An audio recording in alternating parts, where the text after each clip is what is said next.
प्रत्येक जणांकडे 24 तास असतात किंवा एक दिवस असतो, पण कोणी त्या दिवसाला आपल्यासाठी युजफुल यूज करतं, तर कोणी त्या दिवसाला पुढच्या दिवसावर ढकलतं.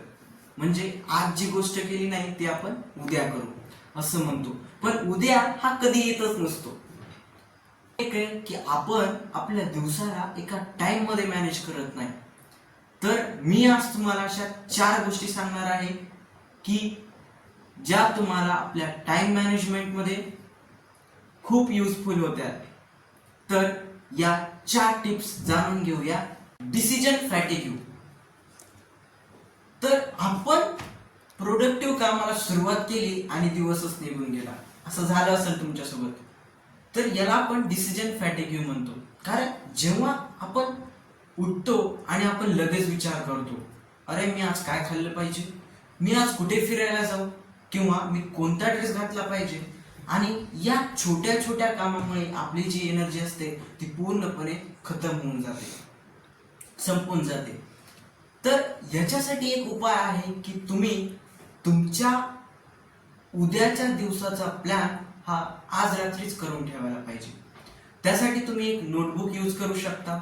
त्यामध्ये तुम्ही तुमचे जे महत्त्वाचे काम आहे उद्याचे ते नोट डाऊन करू शकता. त्यानुसार तुम्ही तुमचा उद्याचा दिवस हा प्रोडक्टिव्ह बनवू शकता. आधी मनात आणि मग प्रत्यक्षात. तर हे काय आहे, तर तुम्ही तुमचा उद्याचा दिवस जर तुम्ही व्हिज्युअलायझेशन केला, म्हणजे जे काही तुम्ही तुमच्या नोटबुक मध्ये नोट डाऊन केलेलं आहे, तुमचे जे काही उद्याचे टास्क आहेत, तुमची जी काही उद्याची टू डू लिस्ट आहे, किंवा उद्या तुम्हाला जे काही चॅप्टर कंप्लीट करायचे आहे, तर त्या सगळ्यांची तुम्ही जी लिस्ट केलेली आहे ती तुम्ही आज व्हिज्युअलायझेशन करा. सगळ्यात पहिले उठलात आणि तेव्हा तुम्ही जर व्हिज्युअलायझेशन केलं की आज दिवसभर मला काय करायचं आहे, तर तुम्ही तुमचा दिवस हा प्रोडक्टिव्ह बनण्यापासून तुम्हाला कोणीच रोखू शकत नाही. Environment is greater than will power.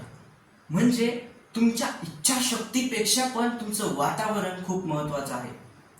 यामध्ये तुमचं फ्रेंड सर्कल कसं आहे, तुम्ही इतरांसोबत कसं वागता, तुमचं रिलेशन कसं आहे, आणि तुमचा जो काय तुमचं वातावरण जर खूप छान बनवलं, तर जेव्हा तुम्ही तुमच्या टेबलवर जाऊन बसाल तेव्हा तुम्ही एक वेगळी एनर्जी, एक 3S formula, start, stick, simplify. खूप लोक स्टार्ट करतात पण त्यांच्याकडून प्रत्येक टास्क हे कंप्लीट होत नाही. तर त्यासाठी एक छोटासा फॉर्म्युला, तो म्हणजे 3S फॉर्म्युला. तर हा काय आहे, स्टार्ट, स्टिक अँड सिम्प्लिफाय. कोणतंही आणि कितीही मोठं काम असू द्या, ते फक्त स्टार्ट करा. 2 मिनिटासाठी स्टार्ट करा. समजा तुम्ही फिजिक्सचा एक चॅप्टर कंप्लीट करण्याचा प्रयत्न करत आहात, इलेक्ट्रोस्टॅटिक, आणि मग तुम्ही तो 2 मिनिटासाठी स्टार्ट तर केला, मग त्याला एक छोटासा पार्ट, म्हणजे समजा एक लेक्चर 3 तासाचं असेल, तर तुम्ही 40 मिनिटाचा पार्ट कंप्लीट केलाय, म्हणून तुम्ही टिक केली. मग त्याला सिम्प्लिफाय करा. सिम्प्लिफाय करा म्हणजे जे काही 3 आवर्सचं लेक्चर आहे ते तुम्ही 40 मिनिटांमध्ये कन्वर्ट करा, आणि प्रत्येक 40 मिनिटानंतर 10 मिनिटाचा ब्रेक राहू द्या. तर हा फॉर्म्युला तुम्ही तुमच्या प्रत्येक कामासाठी यूज करा. 3S formula, start, stick and simplify. तर हा टाइम मॅनेजमेंटचा व्हिडिओ तुम्हाला कसा वाटला हा कमेंट मध्ये नक्की सांगा. आणि तुम्ही हा तुमच्या कामामध्ये हा 3S फॉर्म्युला कुठे यूज केला, चॅनेलला सबस्क्राईब आणि लाईक करायला विसरू नका.